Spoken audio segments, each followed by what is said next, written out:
Assalamualaikum warahmatullahi wabarakatuh. Alhamdulillah wa kafa, assalatu wassalamu ala rasulihi istofa, wa alihi wa ashabihi wa manihtada fahtada. Saudara-saudara sekalian, perkenalkan nama saya Tri Yaumil Falihah, SPDI MPD. Saya merupakan dosen tetap Universitas Ahmad Dahlan Yogyakarta pada Prodi Pendidikan Agama Islam dengan NIDN 502097501. Video ini saya buat dalam rangka memenuhi rangkaian tugas PDD UKTPT dalam bidang pengajaran. Dalam bidang pengajaran, saya mengampu mata kuliah fikih ibadah dan pendidikan fikih. Kedua mata kuliah tersebut sangat relevan dengan kualifikasi keilmuan saya, yakni pendidikan agama Islam yang juga memiliki linearitas dengan pendidikan yang telah saya tempuh sebelumnya. Adapun dalam kesempatan ini, saya akan menayangkan video pembelajaran di kelas secara luring pada mata kuliah fikih ibadah dengan memenuhi komponen DAA atau Delivery, Interaction, and Assessment. Namun, sebelum itu, perkenankan saya untuk terlebih dahulu mendeskripsikan mata kuliah fikih ibadah ini. Mata kuliah fikih ibadah ini memiliki kode mata kuliah 0020920. Mata kuliah ini adalah mata kuliah yang sifatnya wajib dan berisi tentang teori dan praktik dengan bobot 2 SKS. Total pertemuan dalam satu semester adalah 16 kali pertemuan dengan rincian 14 kali pertemuan untuk teori dan praktik, serta 2 pertemuan untuk UTS dan UAS. Mata kuliah fikih ibadah ini merupakan mata kuliah prasyarat yang harus diambil oleh mahasiswa sebelum mengambil mata kuliah lanjutan, yakni mata kuliah pendidikan fikih.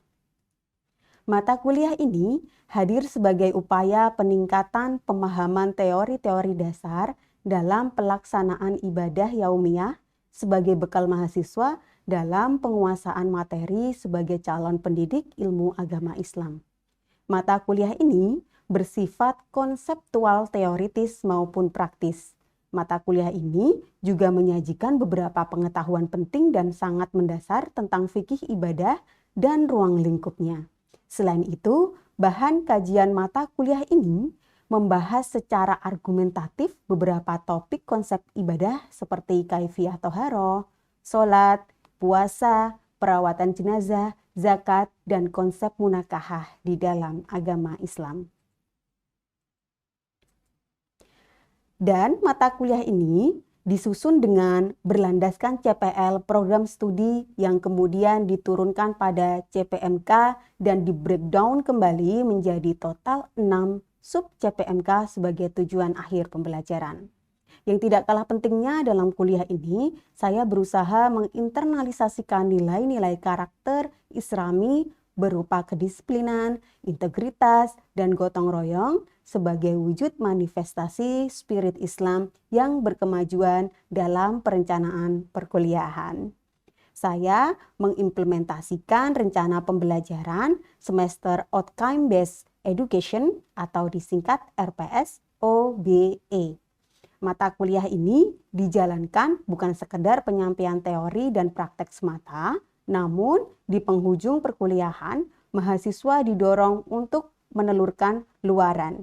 Sejauh ini, para mahasiswa telah berhasil menciptakan beberapa luaran, di antaranya adalah video praktik ibadah yang dapat diakses bebas untuk masyarakat. Selain itu, mata kuliah yang saya ampu juga memiliki keterkaitan dan konsistensi dengan 2 kegiatan Tridharma lainnya, yaitu penelitian dan pengabdian. Dalam penelitian, saya telah mempublikasikan artikel ilmiah dengan judul Comparative Study of the Concept of Religiosity in the Western and Islamic Perspective. Dan saya juga telah memiliki HKI berupa buklet tata cara sholat jenazah menurut Majelis Tarjih dan Tajdid Pimpinan Pusat Muhammadiyah. Pada part selanjutnya, saya akan menampilkan video pengajaran saya pada perkuliahan fikih ibadah. Dalam perkuliahan ini, saya menggunakan metode utama yaitu demonstrasi learning dan project based learning. Demonstrasi learning ditujukan agar meningkatkan kemampuan mahasiswa dalam berpikir kritis sambil mempraktikkan materi pelajaran.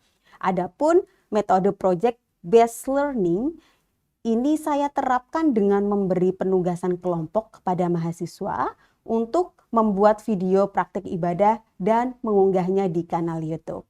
Hal ini sekaligus sebagai bentuk evaluasi formatif dari hasil perkuliahan harian. Guna mendukung kedua metode di atas, perkuliahan kali ini juga akan ditopang dengan metode-metode lain berupa ceramah, diskusi, dan tanya jawab. Demikian penjelasan saya dan langsung saja berikut ini video pelaksanaan perkuliahan saya. Selamat menyaksikan. Wassalamualaikum warahmatullahi wabarakatuh. Assalamualaikum warahmatullahi wabarakatuh. Waalaikumsalam warahmatullahi wabarakatuh. Marilah kita awali perkuliahan kita dengan melafalkan basmalah dan doa raditu billah bersama-sama. Bismillahirrahmanirrahim.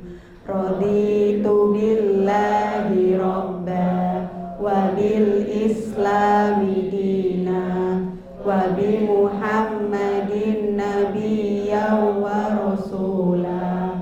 Rabbi zidni ilma warzuqni fahma. Amin. Baik, terima kasih. Semoga dengan doa yang kita lafalkan bisa memudahkan kita dalam menyerap ilmu. Amin. Baik, bagaimana kabarnya teman-teman semua? Masih sehat ya? Ini kita sudah memasuki bulan puasa yang hari ke-15 ya. Semoga kita tetap diberikan kesehatan sehingga kita bisa menjalankan ibadah puasa ini dengan lancar. Itu ya. Baik teman-teman, hari ini kita akan memasuki materi baru ya di pertemuan ke-9 ini, yaitu tentang tuntunan perawatan jenazah. Dan tadi kita sudah melaksanakan bagaimana praktek cara memandikan dan mengafani jenazah. Lalu sekarang kita akan masuk ke bagaimana tata cara untuk mensolatkan jenazah. Oke, sebelumnya di sini ada yang tidak berangkat nggak ya? Ada yang sakit? Ya, untuk memastikannya Ibu persilakan untuk mengisi presensi dulu di portal masing-masing. Ibu beri waktu 1 menit.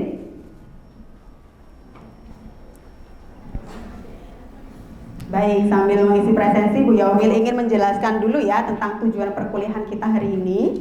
Jadi ada beberapa tujuan yang harus kita capai teman-teman semua untuk tema ke-9 ini, yaitu yang pertama, mahasiswa mampu mendeskripsikan tugas muslim dalam perawatan jenazah. Nah, ini sudah dijelaskan sebelumnya ya.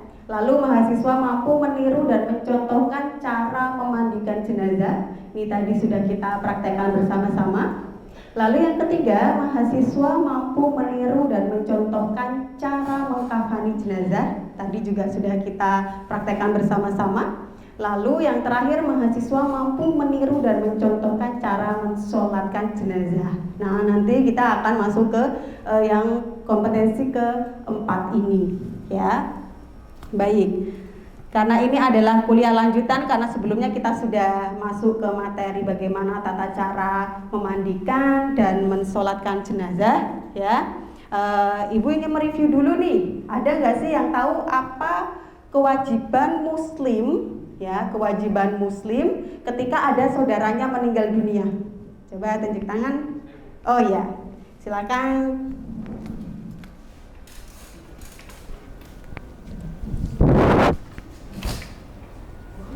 Sudah aktif itu, Mas.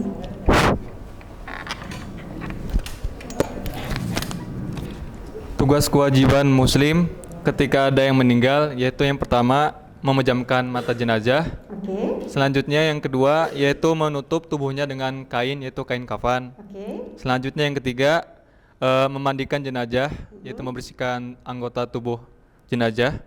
Selanjutnya yang keempat yaitu mengkafani jenazah. Yang kelima mensolatkan jenazah.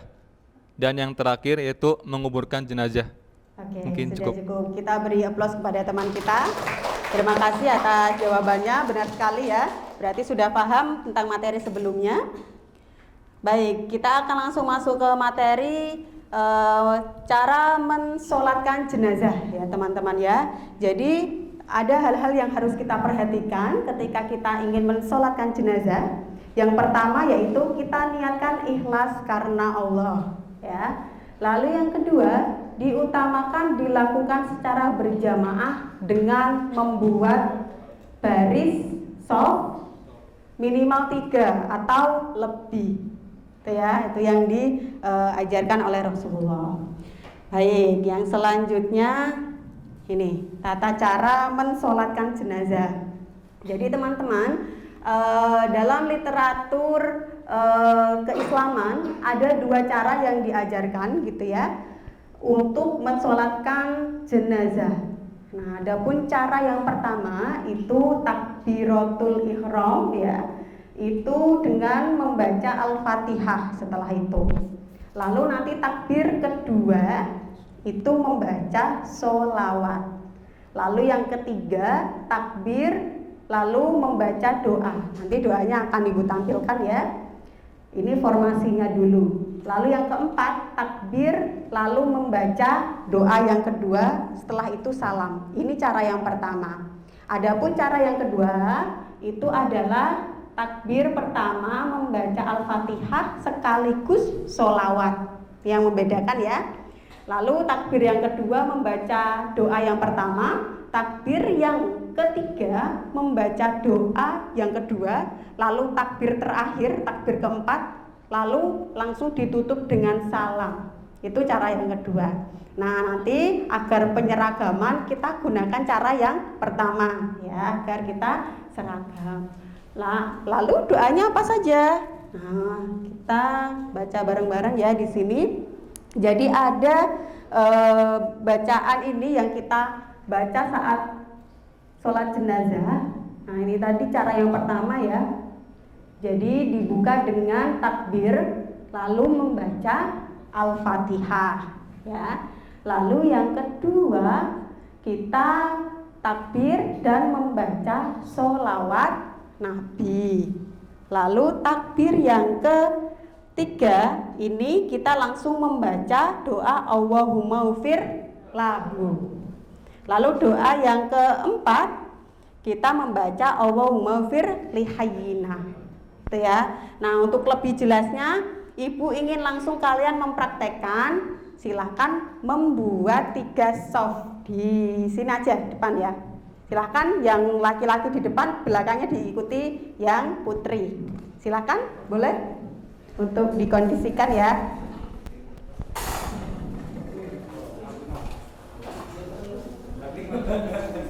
Ya, yang putra depan dong. Ayo. Softnya gini ya. Nah, mbaknya baris sini, nanti putra gitu.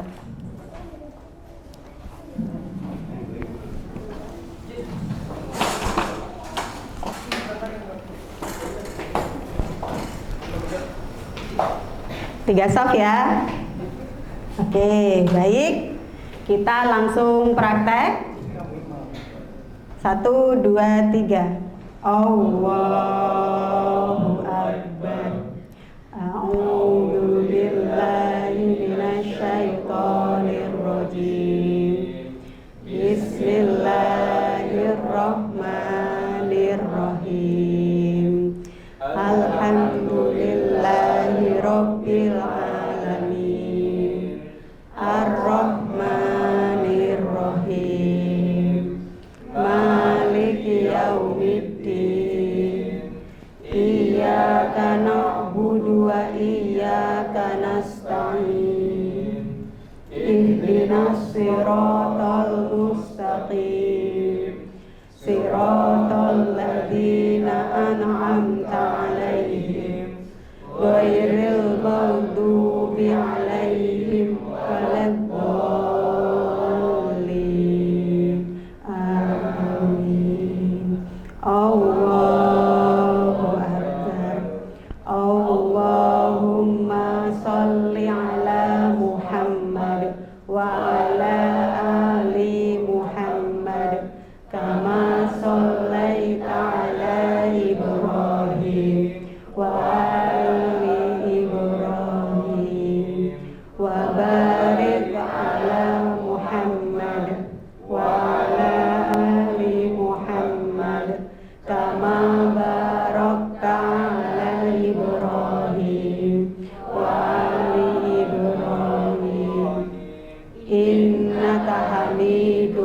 Majid.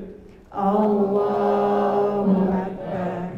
Allahumma ighfir lahu warhamhu wa'afihi wa'fu anhu wa akrim nuzulahu wa wasi' madkhalahu waghsilhu bima'in wa saljin wa naktihi minal khotoya kama yunaqas thawbul abyadu minad danas wa abdilhu daron khairon min darihi wa ahlan khairon min ahlihi wa zawjan khairon min zawjihi wa qihi fitnatal qabri wa adzaban nar.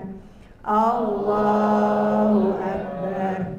Allahumma ighfir li hayyina wa mayyitina wa syahidina wa ghaibina wa shahirina wa kabirina wa dzakarina wa unsana. Allahumma man ahyaitahu minna fa ahyihi 'alal Islam wa man tawaffaitahu minna fatawaffahu 'alal iman. Allahumma la tahrimna ajrahu wa la tudillana ba'dahu. Assalamu alaikum warahmatullahi. Assalamualaikum warahmatullahi wabarakatuh. Alhamdulillah, silakan kembali ke tempat duduknya masing-masing. Terima kasih.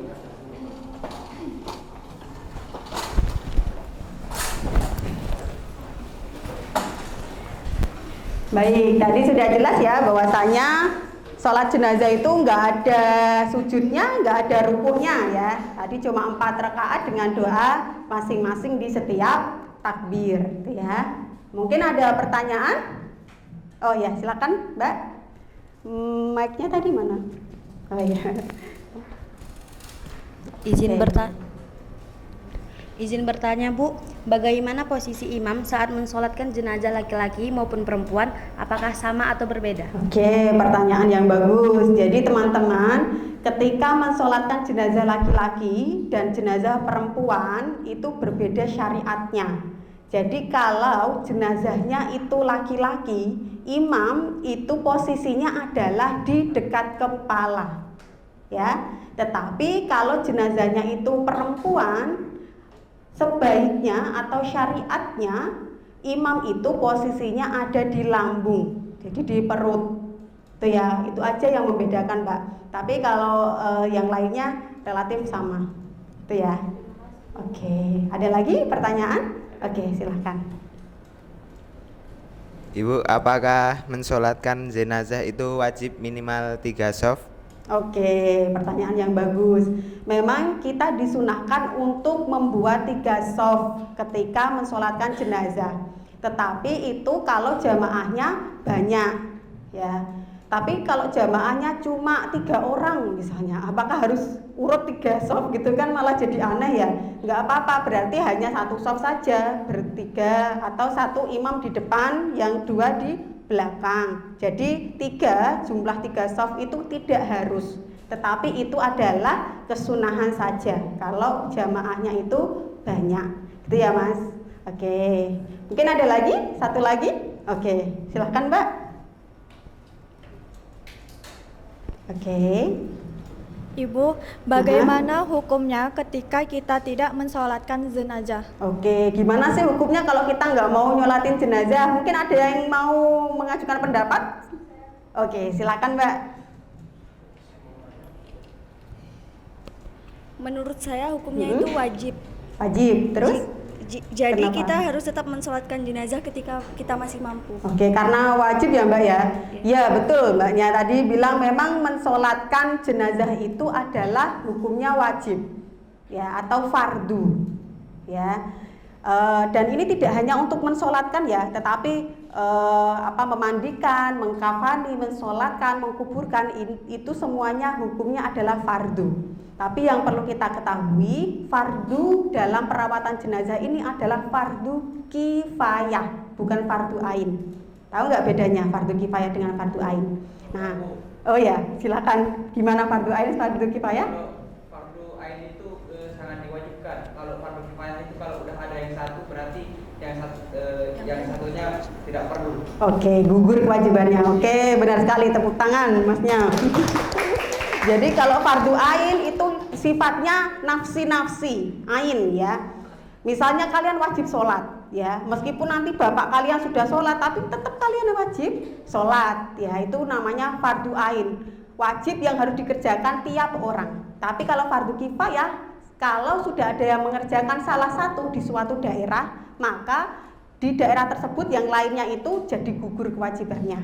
Paham ya? Kalau sudah ada yang mensolatkan misalnya, terus kita kok pada waktu itu kakinya lagi sakit atau kenapa jadi tidak mampu untuk mensolatkan misalnya, jadi tidak ikut sholat, nggak apa-apa, asalkan sudah ada yang mensolatkan jenazah yang ada di daerah kita tersebut. Itu ya. Oke, paham ya untuk materi kita hari ini? Oke, diskusi sudah selesai. Nah, tugas sekarang untuk evaluasi. Jadi nanti silakan setelah ini buat video perawatan jenazah, baik cara memandikan, mengkafani dan mensolatkan ya. Dan pembagian kelompoknya nanti akan saya share di grup ya. Pembagian kelompoknya nanti satu kelompok ada 5 orang. Lalu durasi videonya bebas dan nanti silakan diupload ke akun YouTube salah satu dari anggota kelompoknya. Lalu deadline 1 minggu dari sekarang karena pekan depan kita sudah akan memasuki materi baru. Lalu selanjutnya link YouTube nanti dikumpulkan di grup kelas. Dari sana nanti Bu Yaumil akan memantau dan mengevaluasi apakah perawatan jenazah yang kalian lakukan itu sudah baik atau belum. Itu ya. Nah, untuk pekan depan kita akan masuk materi baru yaitu tentang tuntunan berpuasa. Jadi bagaimana pengertiannya, lalu bagaimana kaifiahnya atau tata caranya. Itu ya teman-teman ya. Baik, untuk pertemuan kita hari ini kita cukupkan. Kita akhiri perkuliahan dengan melafalkan hamdalah bersama. Alhamdulillahirabbil alamin. Terima kasih atas perhatiannya. Billahi taufik wal hidayah. Wassalamualaikum warahmatullahi wabarakatuh.